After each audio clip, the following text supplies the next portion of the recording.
সুপ্রিয় বন্ধুরা, আসসালামু আলাইকুম রহমতুল্লাহ। কেমন আছেন সবাই? ভিডিওর প্রথমে রাস্তার দৃশ্য দেখে অনেকে মনে করেছিলেন হয়তো এটা ইউরোপ আমেরিকার কোনো একটি রাস্তা। না, এটা ইউরোপ আমেরিকার কোনো রাস্তা নয়, এটা আমাদের বোয়ালখালী উপজেলার একটি গুরুত্বপূর্ণ রাস্তা। অনেকেই ইতোমধ্যে চিনে গেছেন এটা কোন রাস্তা। এটি বোয়ালখালী উপজেলার একটি গুরুত্বপূর্ণ ও প্রধান সড়ক। এটা হচ্ছে কানুঙ্গপাড়া থেকে গুমদন্ডিসি অফিস তথা শহরে যাওয়ার প্রধান সড়ক। প্রতিদিন বোয়ালখালী উপজেলার হাজার হাজার মানুষ এই সড়ক দিয়ে চট্টগ্রাম শহরে যাতায়াত করে। সড়কের দুই পাশে সবুজের সমারোহ যে কোনো মানুষের মনকে উদ্বেলিত করে।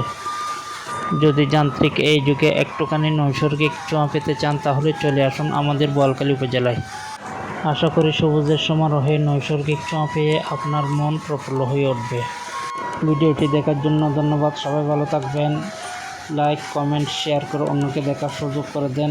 দেখা হবে অন্য কোনো ভিডিওতে। আল্লাহ হাফেজ।